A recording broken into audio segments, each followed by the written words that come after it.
Nakakatakot lang baka kasi may buhaya. Eh,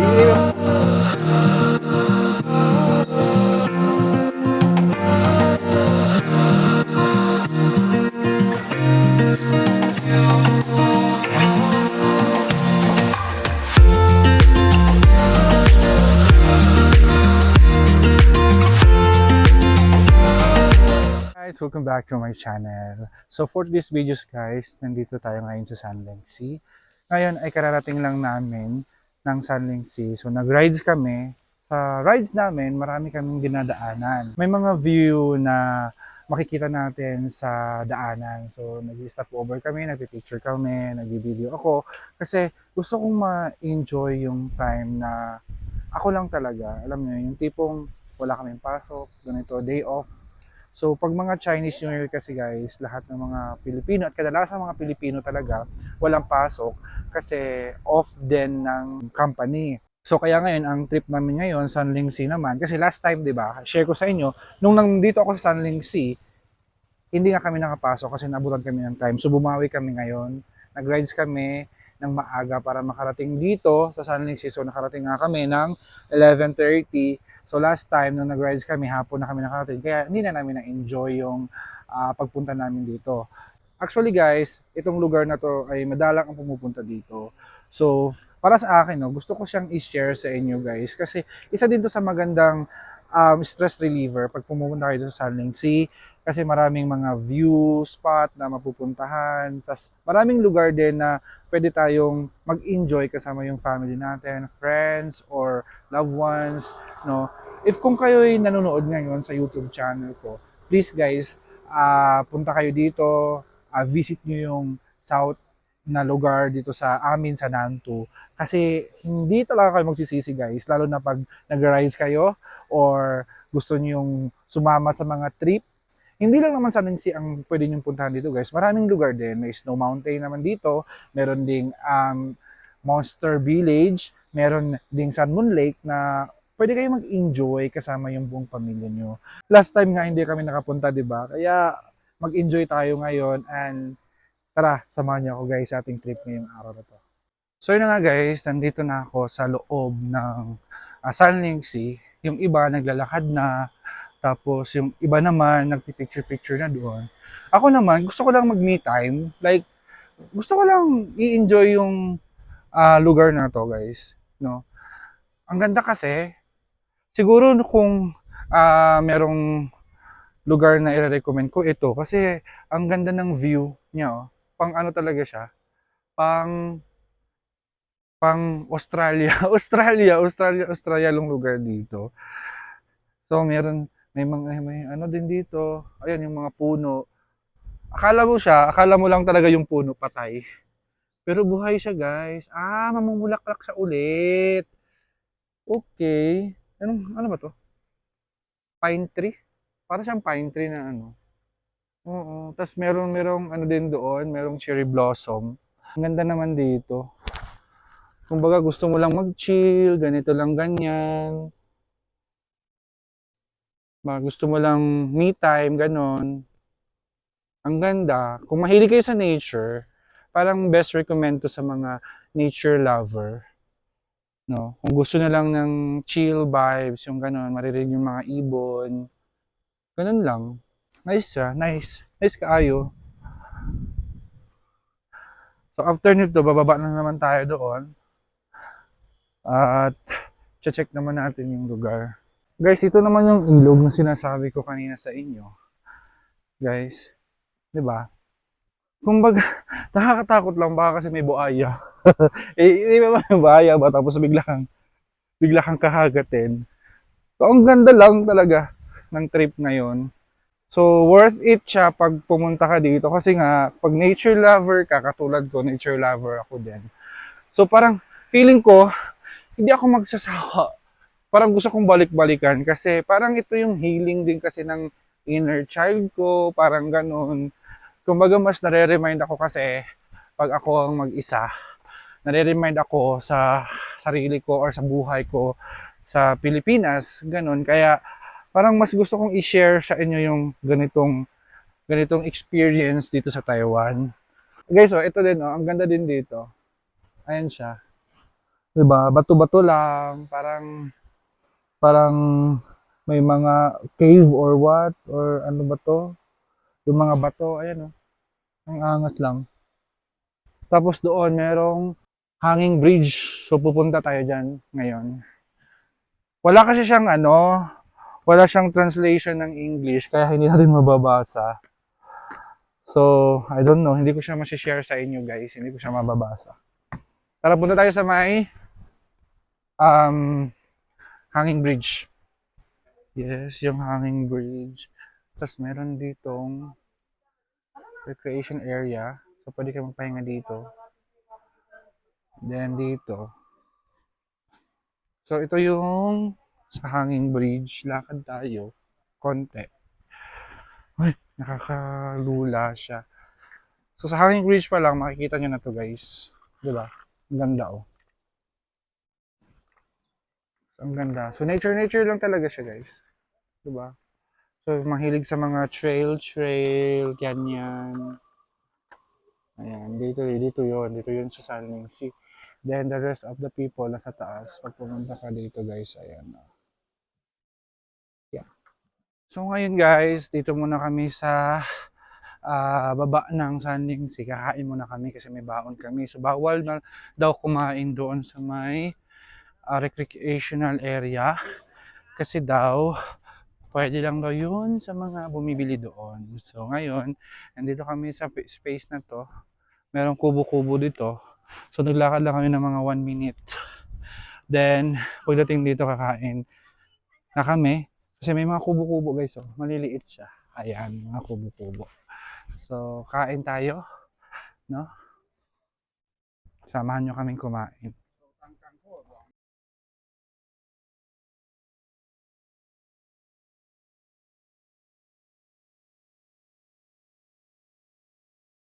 Hi guys, update ko kayo.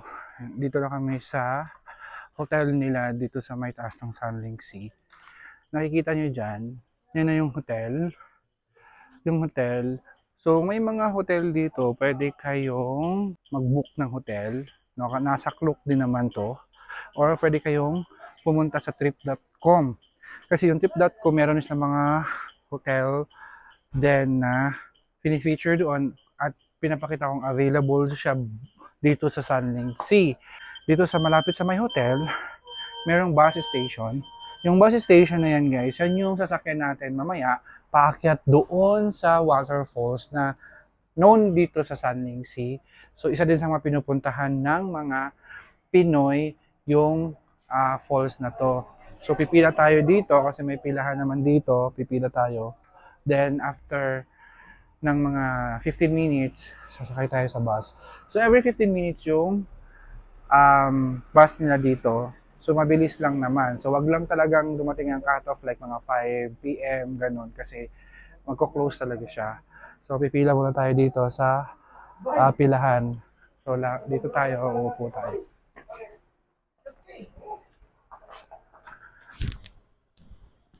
Hi guys. Nasa bus na tayo guys. So, aabot siya ng mga 3 to 5 minutes na yung biyahe paakyat sa may waterfalls. So, maraming mga Pinoy ang mga nandito din na nakasakay sa bus.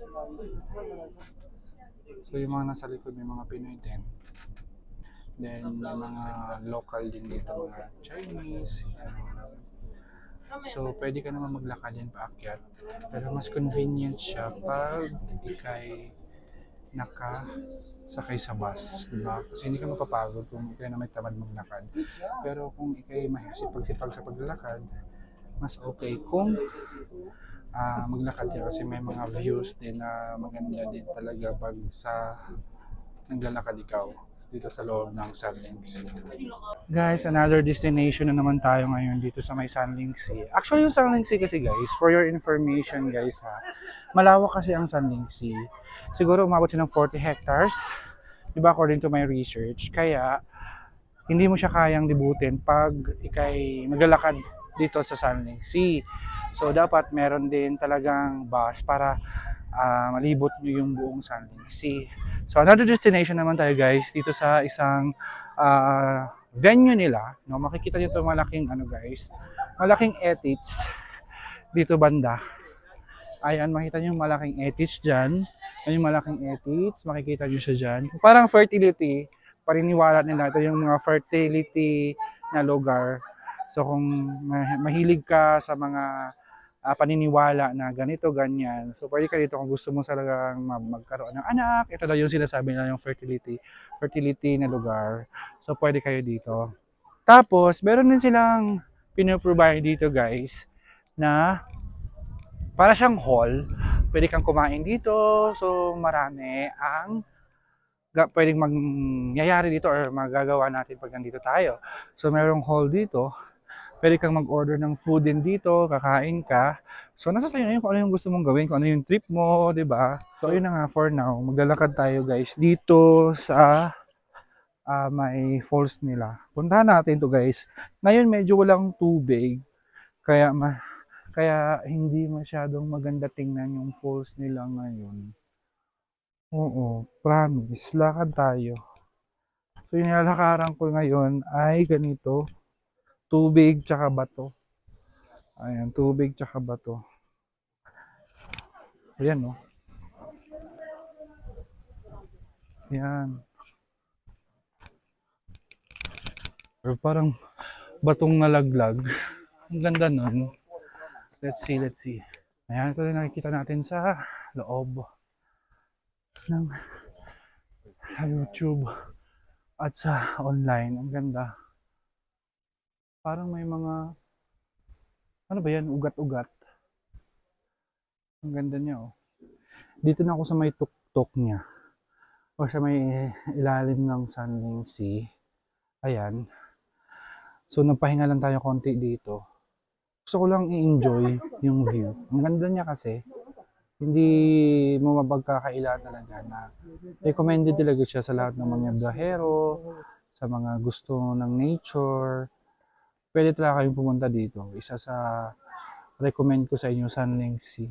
Maganda talaga ito sa Taiwan. The opportunity, the place, view na pwede niyong puntahan. Hindi kayo magsisisi dito talaga guys sa Taiwan. Kaya kung kayo gusto mag-Taiwan, punta kayo talaga kayo dito guys. Then maganda din sana maka-apply tayo sa magandang agency, magandang company. So better talaga din if kung nandito na kayo, pwede na kayo mag-gala-gala, pwede kayong pumunta kahit saan dito sa Taiwan, mag-hiking, mag-swimming, mag-nature trip, 'di ba? Mag long trail, kompleto din dito. Kaya you can visit here in Taiwan. Also pwede naman din sa Taiwan pumunta kayo guys pag gusto niyo mag-tour, pwede madami. Hindi lang dito sa Nantou, sa Sunling Sea, marami din sa Taipei, doon, sa Central, North and South. Ayun, pwede kayong pumunta dito. Ay, ang ganda talaga ng view. Promise, ang ganda talaga. Akyat tayo guys dito. Akyat tayo. Tingnan naman natin yung view doon. Check natin. Tara. So dito naman siya sa taas. Ito yung nasa taas guys. Ayan. Pwede kayo dyan. Ayan. Pwede kayong pumunta dyan. Tapos, kung kayo napapagod na, pwede kayong umupo dito sa may gilid. May upuan din sila dito guys. Ayan. Ang ganda lang So, Sunling Sea. Bababa tayo guys sa kuweba. So galing tayo kanina doon, 'di ba? So dito tayo sa baba. Ito yung baba niya. So dito ang ganda din ng view. Ang ganda din ng view talaga pag i-anuhin mo. Kasi kitang-kita mo talaga oh. 'Di ba? Capture na capture mo yung moment. Ang ganda lang. Sobrang hype. Nature na nature talaga. Ang angas lang sa feeling. Tapos pagdating mo dito, Charan! Ang ganda! Ayan oh. Tapos dito, may waterfall din siya. So, may waterfall. Ayan, ang ganda ng waterfall. Yes, ang ganda niya na. Oh, 'di ba? Punta na kayo dito, guys. Come on, let's go. Itong part naman ito, guys, ito naman yung waterfalls nila. So sa ngayon, yung waterfalls nila ngayon ay konti lang yung tubig. So ganito lang siya kahina ngayon kasi nga siguro nagbe-base din sila sa weather. If kung maulan, malakas yung tubig dito. Kung hindi siya maulan, ganito kahina ang tubig niya. So ngayon kasi winter, no? So malapit lang matapos ang winter dito sa Taiwan. Kaya ganito kahina yung tubig dito sa Sunling Sea. Ayun. Next naman ay mag-aabang kami ng bus ulit para papunta sa isang venue na naman dito sa Sunling Sea. Tara. Ayun yung bus. Sasakyan natin. Yung bus na sasakyan natin, guys. Alas dos na pala, no? Grabe.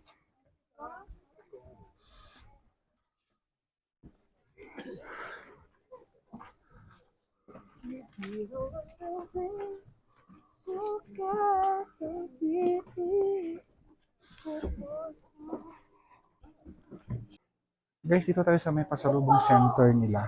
No? Makikita nyo dito, guys, may mga, ano din dito, may mga libangan din dito habang naghihintay ka ng bus sa labas. May libangan din silang ganito. Chess. Ayan, may mga ganito siya. Ang angas. Ayan, no? Pwede ka maglaro-laro. Ganyan. Ayan, ganun siya. Pasalubong dito. So, parang antique shop siya. Ang angas. Takot naman ako. Oh, ang ganda.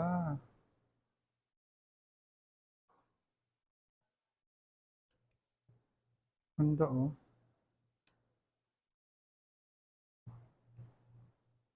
May mga paintings. And then, yan, oh, ganda.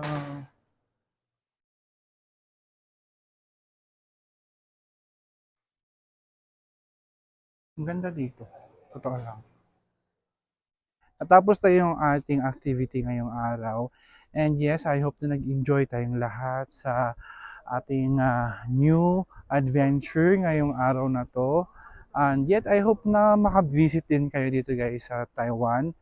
And mag-apply na rin kayo guys dito as an OFW. Again, if you're new to our channel, make sure to subscribe, like, comment down below. Thank you so much guys for watching.